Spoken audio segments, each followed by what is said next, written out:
Have you ever wondered what would happen if we combined the fun action-packed platforming antics of Mario with the exploration and sense of adventure from The Legend of Zelda? What? No? Oh. Okay. Man, really blew the wind out of my sails there.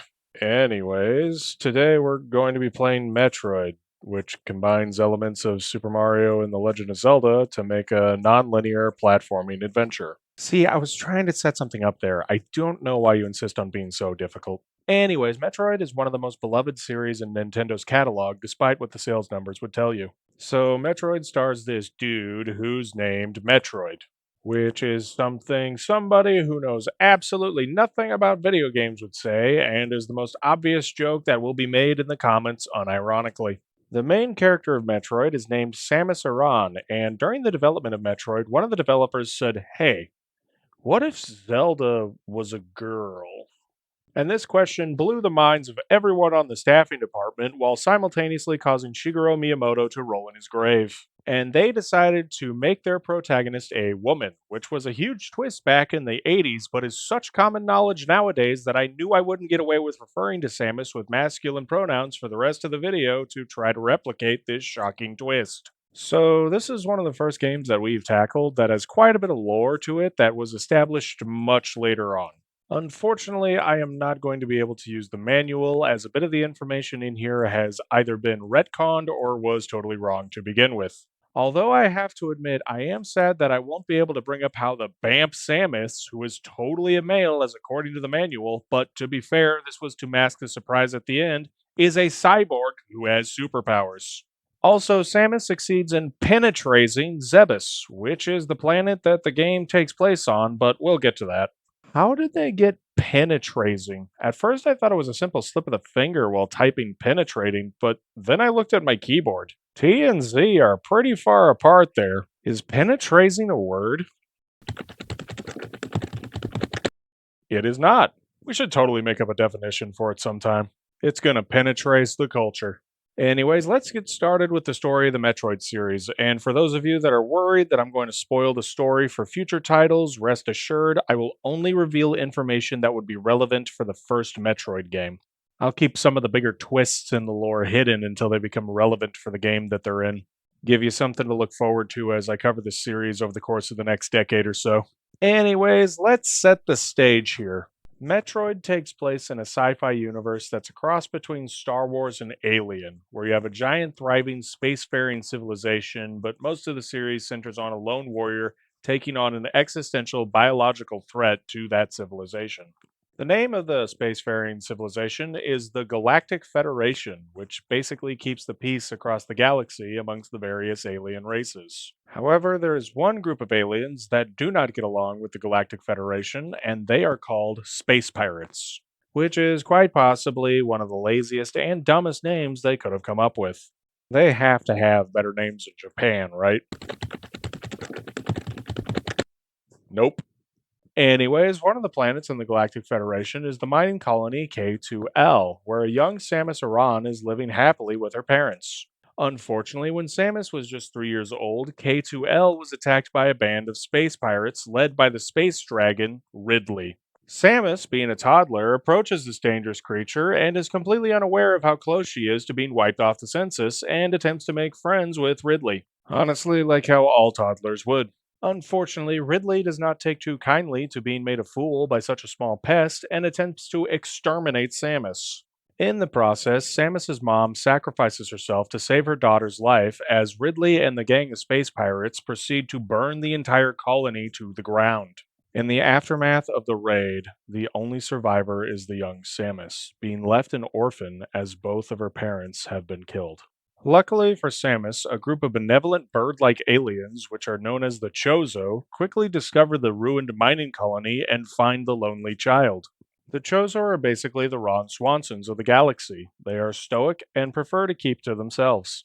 They also have technology that far surpasses everyone else in the galaxy, which makes them vastly more powerful than the surrounding Galactic Federation.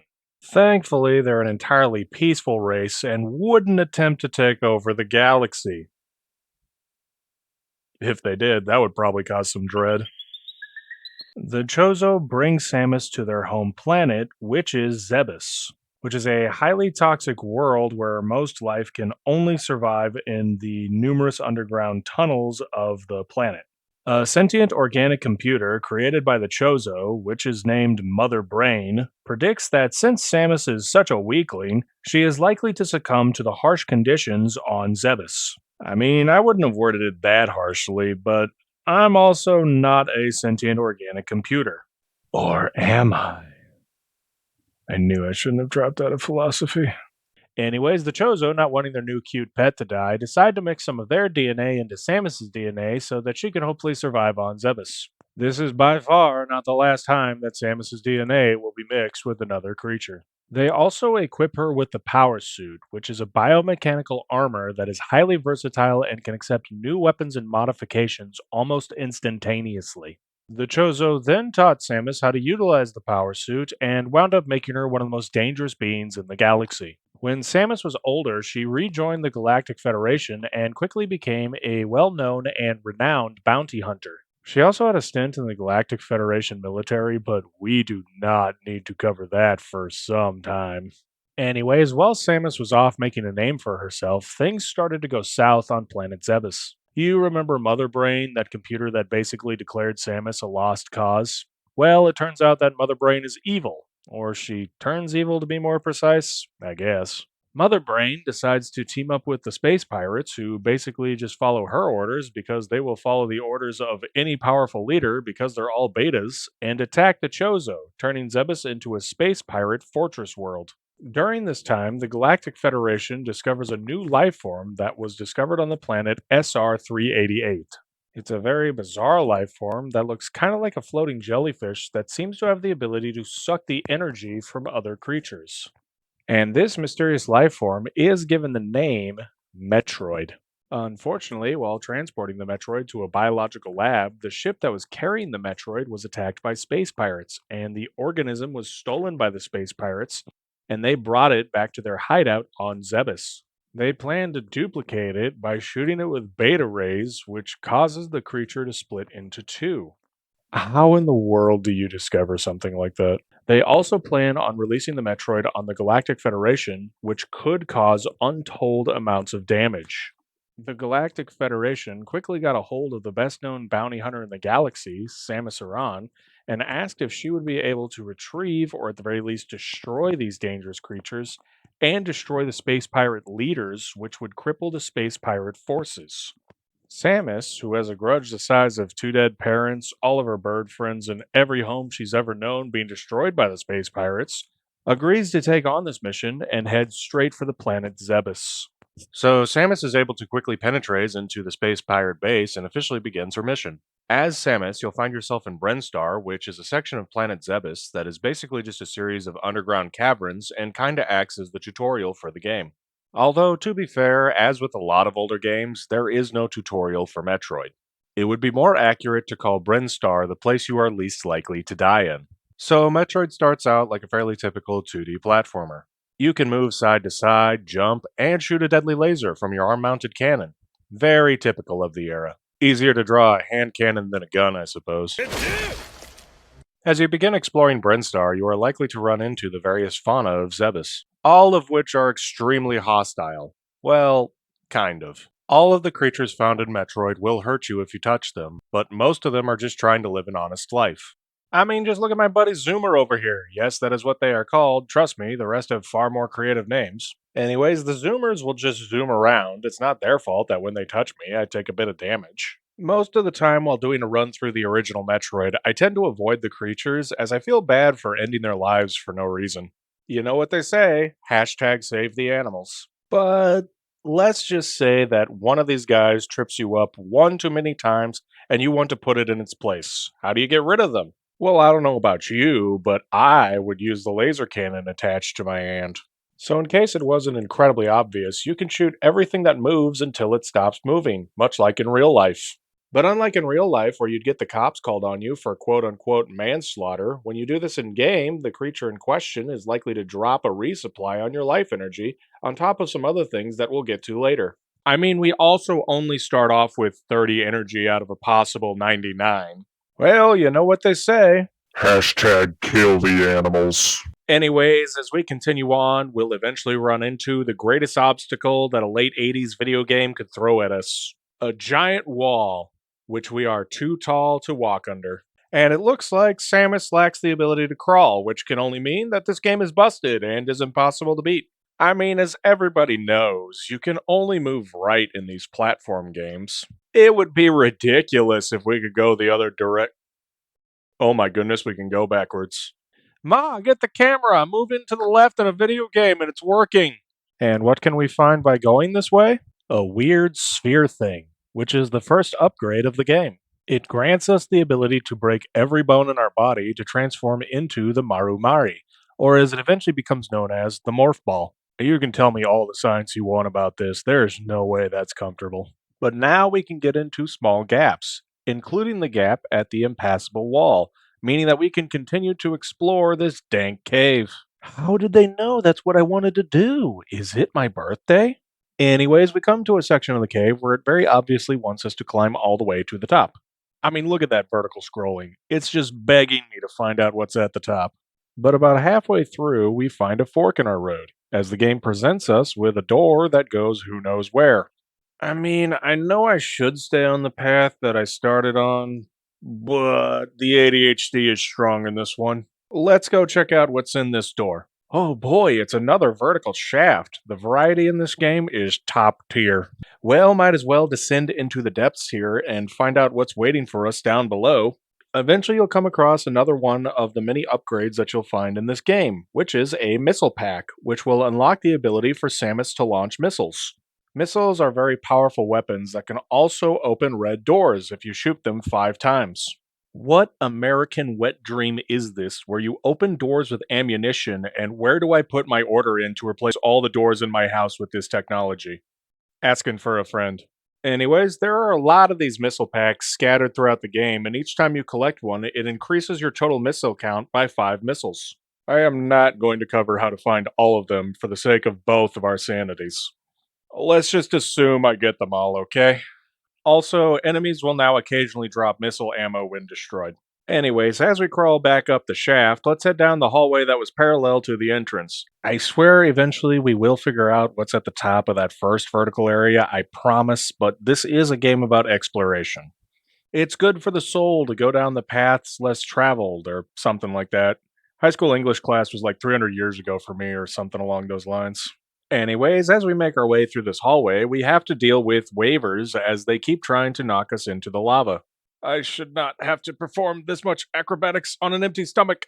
I really should have eaten something before I went on this dangerous revenge mission. But eventually, our curiosity pays off as we find one of the first energy tanks in the game, which gives us another 100 points to our life energy. Also, it conveniently completely heals us, so now I don't feel hungry at all. Thanks, energy tank. Is there anything you can't do? Besides like bring back my dead parents. Anyways, we continue down the hallway until we eventually come to the end, which leads us to another vertical shaft. Trust me, there's going to be a lot of this in this game, but I'll do my best to make hallways and corridors seem interesting.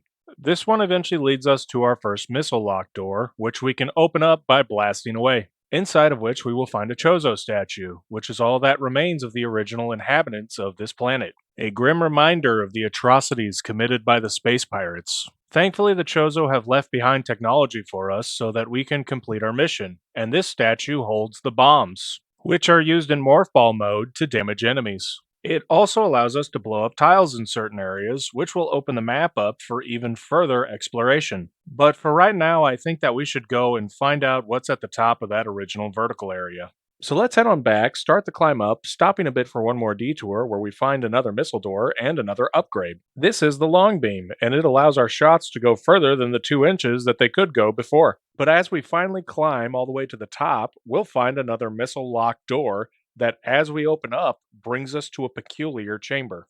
This chamber will lead us to Mother Brain's lair, but it looks like we got some business to take care of first.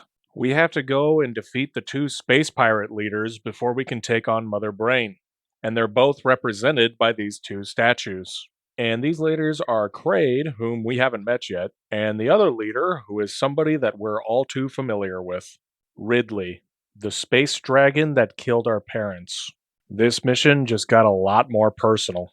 We now have our goals clearly shown in front of us. Let's go and wipe these guys out. So now that we have our goals defined for us, it's time to find more upgrades for these inevitable boss battles. So I want to say right now that the order that I grab these items in is not intended to be the end-all be-all way to grab these items. One of the plus sides to Metroid is its incredibly open-ended nature. I mainly try to do things in a narrative order, like what would best serve the story. You could practically collect any of these items in any order you want to. I would highly recommend checking out some Metroid speedruns as they can get incredibly cerebral. Anyways, back to stupid, which this series has admittedly gotten away from, but branding and whatnot. So the next item we're going to get will require us to descend to the pits of hell. Okay, it's not actually hell, it's just another area of the map. It's named Norfair, and it is a very, very hot place with a lot of lava. It's so hot that most of the creatures living here are just living fireballs. We won't be exploring it yet, we just need a single item here. And need being more of a subjective term here, this upgrade just makes parts of the game easier. So what you're going to do is head to the left here, run down this hallway, go down to the bottom of the shaft, blow up this unique looking tile, find this upgrade hall, go inside, and acquire the high jump upgrade. In case it isn't clear by the name, high jump increases your jump height. You go from jumping like Toad to jumping like Luigi.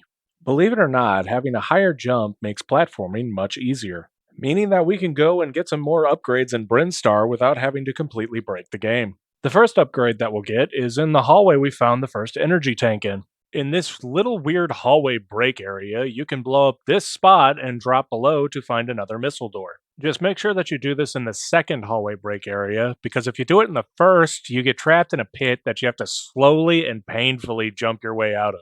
Anyways, let's open this missile door and grab ourselves another beam upgrade.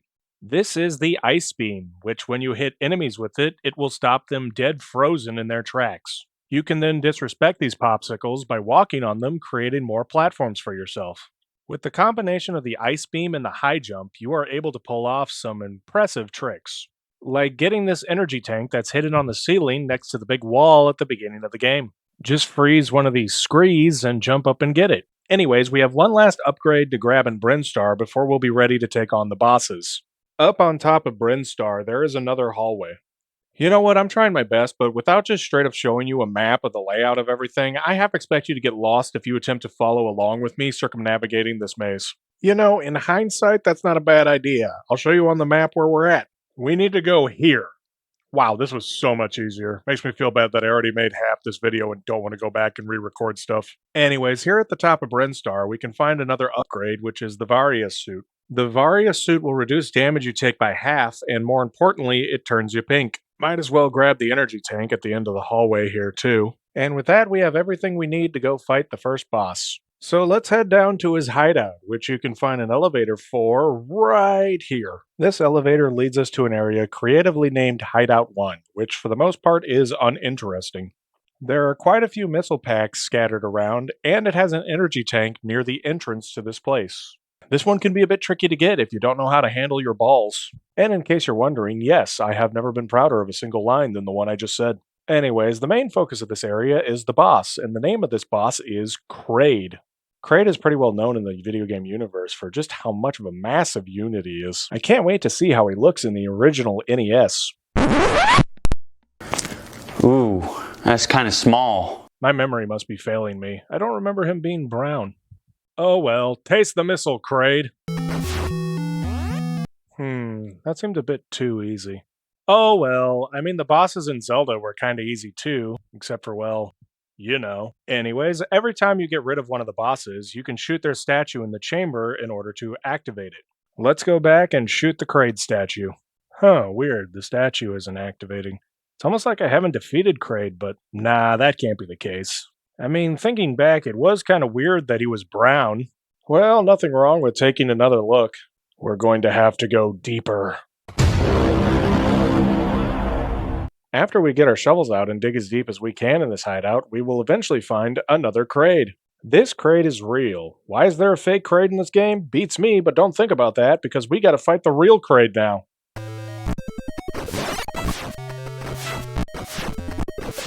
Okay, he's got more health this time. Alright, this is taking too long. Time to do things like how my proud American ancestors did. Bomb the crap out of it.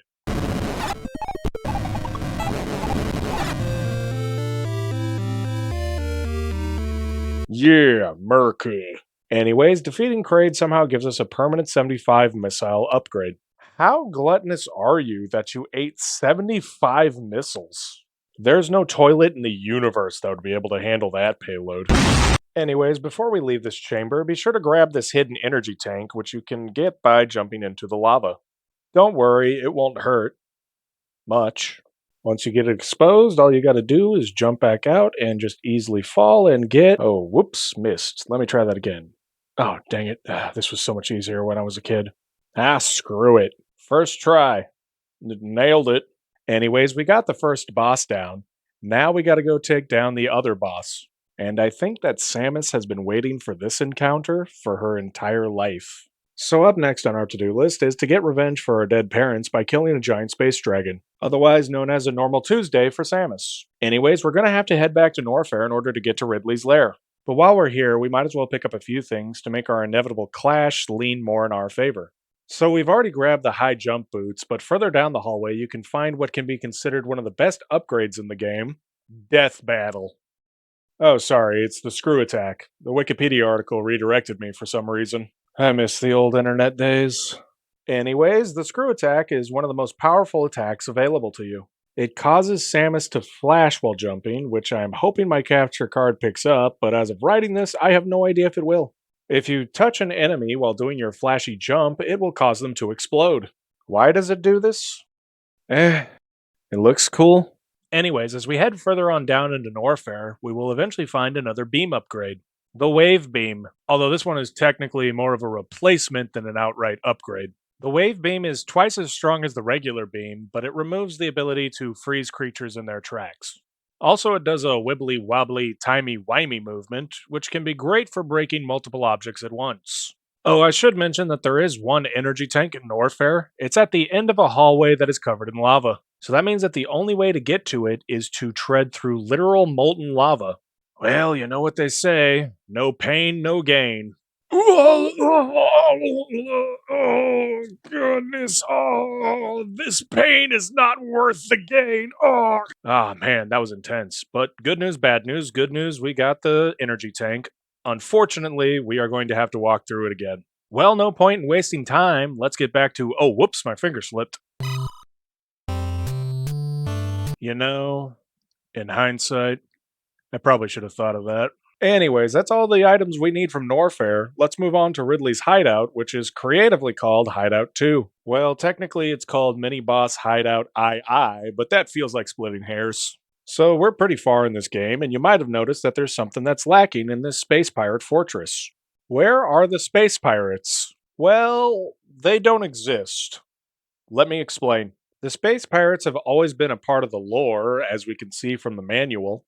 But outside of Kraid, Ridley, and Mother Brain, nothing appears in the game that you could call a space pirate. So why did I spend all that time in the beginning explaining Samus's grudge against them if they don't show up in this game? Hey, look over there, it's another energy tank. Well, we might as well go over and pick it up, are you kidding me? So there's an invisible hole right in front of this energy tank. You can jump over it if you know it's there. Otherwise, if you fall into the hole, you will have to go the long way back up to get to this energy tank. But that's alright, because getting 100 more energy is always worth the effort. Are you kidding me? So there are 8 energy tanks in this game, but you only gain more energy from 6 of them. After that, collecting another energy tank will just fully heal you, which doesn't bother me in my need for 100% completion in games. It doesn't bother me, it doesn't bother me, it bothers me a lot, and that hole is still there! Arrgh! Anyways, there isn't much else in this hideout for us to grab, so we should turn our attention to the parasital dragon that lurks somewhere in this lair. Right beyond this door here is the creature responsible for killing our parents and our home planet. This is a battle that has been years in the making. Let's go confront Ridley. Oof, Ridley, what happened to you? The years have not been kind to you, my mortal enemy.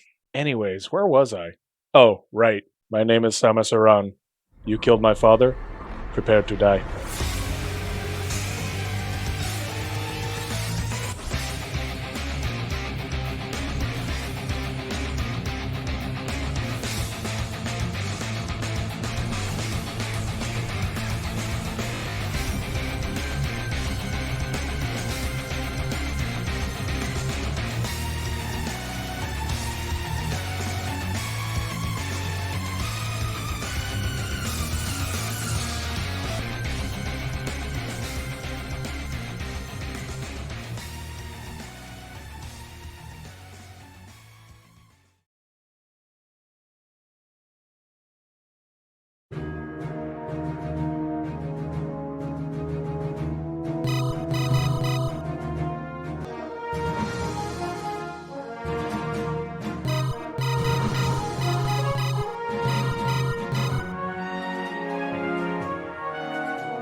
At long last, we have defeated the creature who killed our parents and has haunted us for our entire life.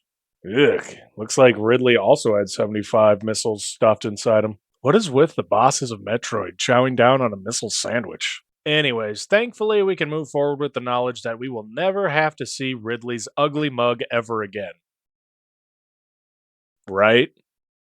Anyways, we should check out what is behind this door. I imagine that since Ridley was guarding it, it has to be some type of really cool upgrade that will help us in our final fight with Mother Brain. Are you kidding me? With both Kraid and Ridley defeated, we only have one objective left in this mission of ours. Destroy Mother Brain and eliminate the Metroid threat. But before we do that, we should swap out our wave beam with an ice beam. Trust me, you will want to have the ice beam for this last part of the game.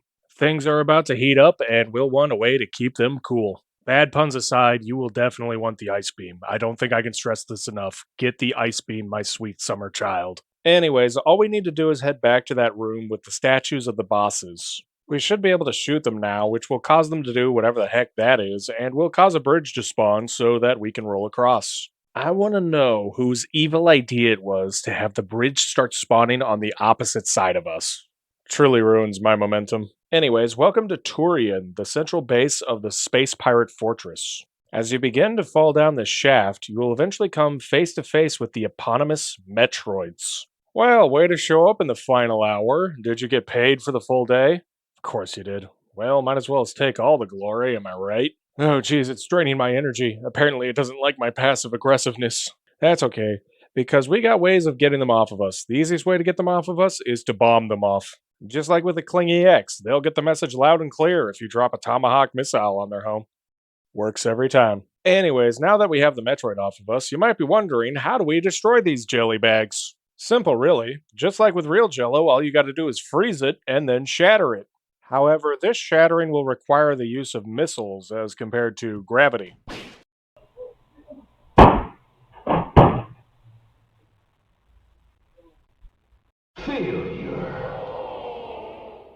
The only enemies you'll run into in Turian are Metroids. Oh, and these stupid discs of death that I hate and are stupid.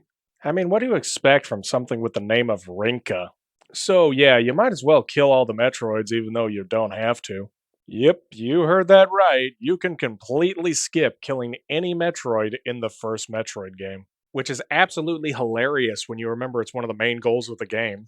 Anyways, let's move on from the Metroids. I am not joking, we are already done dealing with them. And move on to the final room of the game, where Mother Brain lies. Once you enter Mother Brain's room, you are immediately under fire. Everywhere you look, there is turret fire and Rinkas flying everywhere. You'll probably notice that there seems to be some weird tube which is blocking your progress. That tube is filled with Zebetite, which is an energy source that is vital for keeping Mother Brain alive, as according to the manual. Wow, I have referenced the manual more than I thought I would for this game. Anyways, we'll have to break the ZB-type tubes in order to both weaken Mother Brain and move forward. So, how do we do that? Come on, isn't it obvious at this point? When in doubt, blow it up with missiles. So you'll have to destroy not one, not two, not three, but 5 tubes of Zebetite before you can confront Mother Brain. But once you have them all destroyed, you'll come face to face with Mother Brain. The last time we saw her, she was calling us worthless and unlikely to survive the harsh environment of Zebes. Now we stand before her as the only person who can stop her evil plans. Let's make her regret her poor analytical skills.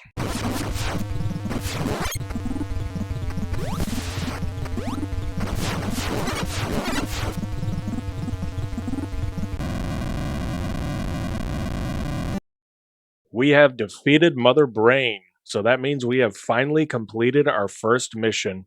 We have also been able to get revenge on the space pirates for all the pain they have put us through. What a way to end such a classic video game.